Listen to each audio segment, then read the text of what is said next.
बिस्मिल्लाहिर्रहमानिर्रहीम। सबसे पहले तो मैं आप तमाम लोगों का बड़ा मशकूर हूँ, तमाम मीडिया के दोस्तों का, कि आप लोग तशरीफ़ लाए रिलेटिवली शॉर्ट नोटिस पे। आज जिस मौजू पे हम बात करने जा रहे हैं वो पब्लिक हेल्थ का एक इतना बड़ा क्राइसिस है पाकिस्तान में जो इवॉल्व हो रहा है, कि उसके ऊपर एक बहुत संजीदा गुफ्तगू करने की ज़रूरत है पब्लिक डोमेन में। इसके लिए मैंने डॉक्टर ज़फ़र मिर्ज़ा, मैंने कुछ जो एक्सपर्ट्स हैं और ऐसे लोग के जो HIV एड्स से मुतासर हैं, उन लोगों से रब्ता किया। और मैं बड़ा मशकूर हूँ कि मेरे साथ जो लोग इस वक्त पोडियम पे मौजूद हैं, मैं उनका तारुफ़ भी करवाना चाहता हूँ। मेरे साथ डॉक्टर राना जवाद असगर हैं। ये बड़े globally known public health expert हैं और फील्ड एपिडेमियोलॉजिस्ट जो है वो इनका शोबा महारत है। उनके साथ डॉक्टर कायद सईद हैं, again public health expert, epidemiologist. इन्होंने HIV एड्स पे पाकिस्तान में और पाकिस्तान से बाहर भी बहुत काम किया है।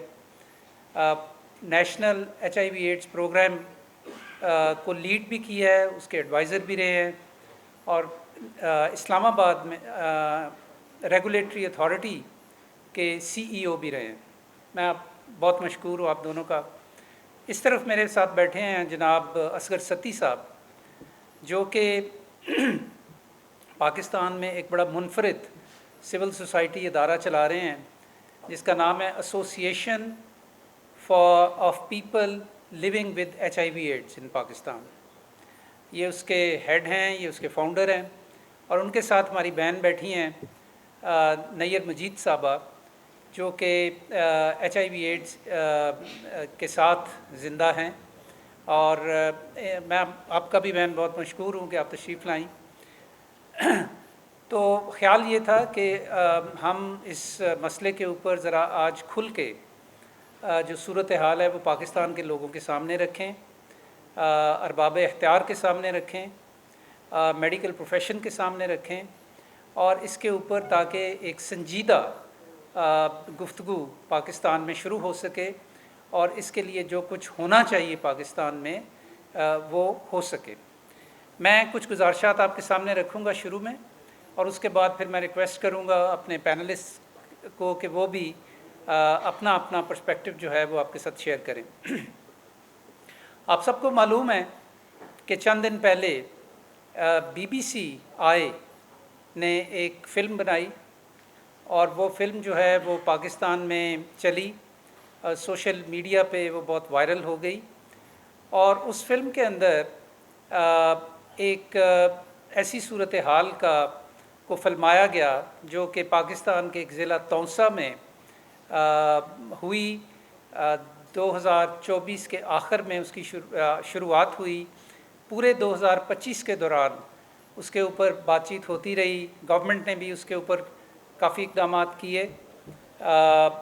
तहसील हेडक्वार्टर हॉस्पिटल तौसा में यके बाद दीगरे छोटे बच्चों में जिनकी उम्र 2-2, 3-3 साल या इससे कुछ बड़े भी, उनके अंदर HIV एड्स पॉजिटिव की तशख़ीस होना शुरू हो गई। इस तशख़ीस की निशानदेही THQ यानी तहसील हेडक्वार्टर हॉस्पिटल के में से शुरू नहीं हुई थी, बल्कि एक डॉक्टर साहब प्राइवेट सेक्टर में बैठे हुए थे, उनके पास जब मरीज़ आने शुरू हुए और उन्होंने उनके टेस्ट करवाने शुरू किए तो उनको पता ये लगा कि ये सब बच्चे जो हैं ये तहसील हेडक्वार्टर हॉस्पिटल्स में जाते रहे हैं और वहाँ इनको टीके लगते रहे हैं मुख्तलिफ। और उन्होंने फिर कोई 60-70 के करीब ऐसे बच्चों की निशानदेही की। तो ये बहरहाल इसके ऊपर, उस मौजू के ऊपर वो फ़िल्म बनी, और वो ख़ासी खौफनाक फ़िल्म है, इसलिए कि उसके अंदर मेरे ख़्याल में अगर ये लफ्ज़ इस्तेमाल ना किया जाए तो ज़्यादती होगी कि क्रिमिनल हेल्थ केयर प्रैक्टिसेस जो थी वो रिकॉर्ड की गई, जिसमें जो नर्सेज़ हैं या नर्सेज़ के नुमाइंदे, यानी कि उनके भी वॉलंटियर्स उन्होंने आगे रखे हुए हैं, जिनके पास नौकरी भी नहीं है, लेकिन वो बैठ के, ना उनकी कोई ट्रेनिंग है, ना उनके पास कोई डिग्री है, और वो बच्चों को धड़ाधड़ टीके लगा रही हैं।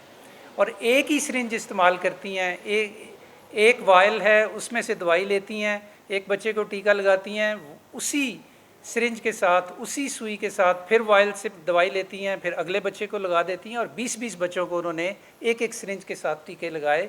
और अब जो हमारे सामने अदाद शुमार आए तो पता लगा कि वो असल में इन टीकों की वजह से बच्चों को इन्फेक्ट कर रही थी, यानी बच्चों के अंदर वो इन्फेक्शन जो है वो फैला रही थी। अब जब भी कोई ऐसी चीज़ होती है तो उसके ऊपर एकदम बड़ा वावेला पैदा हो जाता है सोसाइटी में, सोशल मीडिया के अंदर, और गवर्नमेंट एकदम डिफेंसिव हो जाती है उसके ऊपर कि नहीं नहीं जी, इसमें हमारा कसूर नहीं है, हमें जब पता लगा था तो हमने बहुत तहकीकात की, हमने ये किया, हमने वो किया। और इसके ऊपर तो जब ये आई, क्या कहते हैं, फिल्म, तो मेरे ख्याल 2-3 दिन पहले जो पंजाब के मिनिस्टर साहब हैं, उन्होंने इसके ऊपर एक प्रेस कॉन्फ्रेंस भी कर छोड़ी, जिसका इसके अलावा और कोई मकसद नहीं था कि देखें जी हम कितने अच्छे हैं और हम कितना काम कर रहे हैं। तो आज की जो प्रेस कॉन्फ्रेंस है हमारी, ये सबसे पहले मैं ये वाजे कर देना चाहता हूँ कि ये कोई ब्लेम गेम नहीं है। ये हम ये नहीं कह रहे कि किसी मखसूस गवर्नमेंट का, किसी मखसूस पॉलिटिकल पार्टी का, किसी मखसूस ग्रुप का ये कसूर है। हम आज पाकिस्तान में सेहत आमा के हवाले से जहाँ पहुँच चुके हैं, ये हमारा कलेक्टिव फेलियर है, ये सक्सेसिव गवर्नमेंट्स का फेलियर है। अगर ऐसा ना होता तो हमारी जो इस वक्त पाकिस्तान के अंदर पब्लिक हेल्थ क्राइसिस है, उसकी ये सूरत हाल ना होती। लिहाजा हमें इस चीज़ के ऊपर वक्त ज़ाया नहीं करना चाहिए, ये एफ़र्ट नहीं लगानी चाहिए कि ये आपका कसूर है या उसका कसूर है। ये हमारा पाकिस्तान का कलेक्टिव फेलियर है, जिसके नतीजे में न सिर्फ HIV एड्स बल्कि बहुत सारी दूसरी अमराज में पाकिस्तान इस वक्त सफ़े अव्वल के मुल्कों में आता है। और मैं उसकी अभी थोड़ी सी तफसील आपके सामने रखूँगा।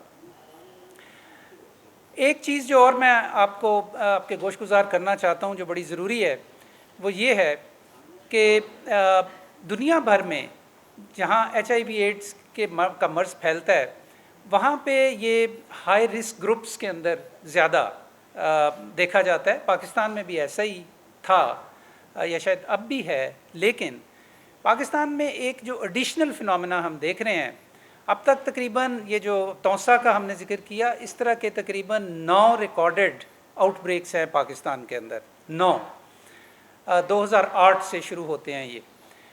तो इनके अंदर जो बहुत छोटे बच्चे हैं, जिनके माँ बाप को HIV एड्स नहीं है, उनके अंदर HIV एड्स की तशख़ीस होती है। 2-2, 3-3 साल के बच्चे, 4-4, 5-5 साल के बच्चे।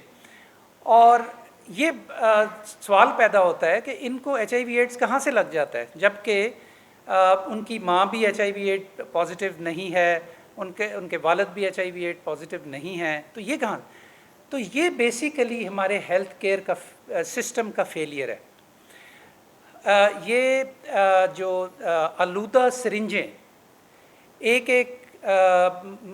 अगर एक मरीज़ को लगा दी जाए और वही फिर सेहतमंद लोगों को लगा दी जाए, तो ये मूजब बनती है इस इन्फेक्शन के फैलने का।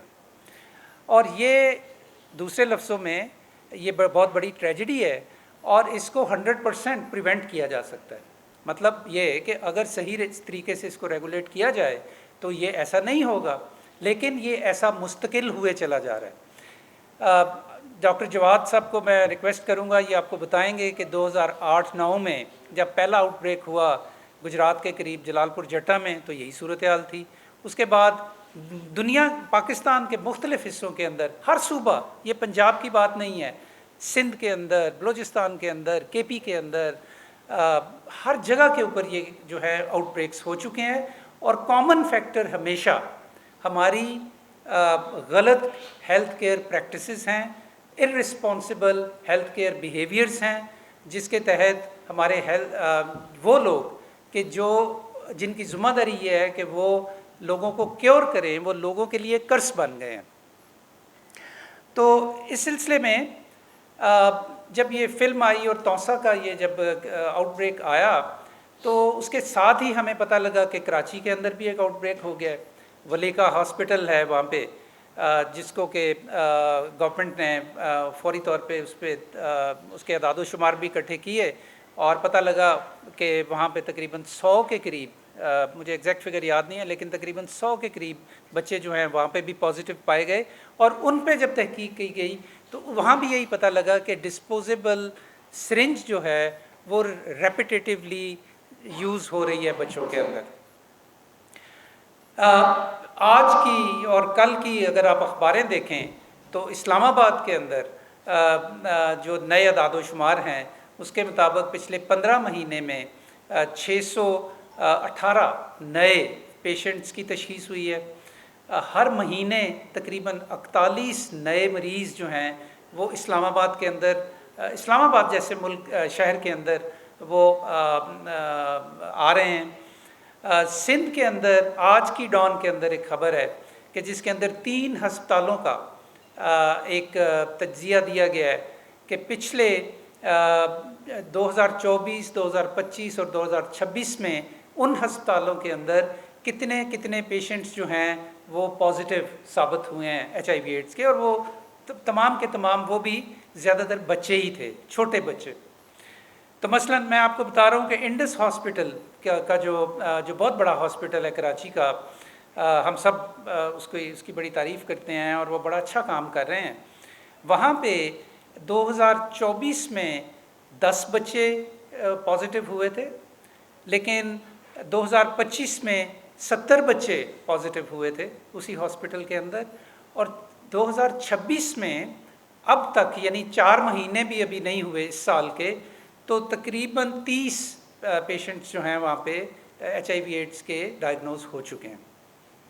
अच्छा, अब ये जो बढ़ता हुआ रुझान है कि एक तरफ तो हम आउटब्रेक्स देखते हैं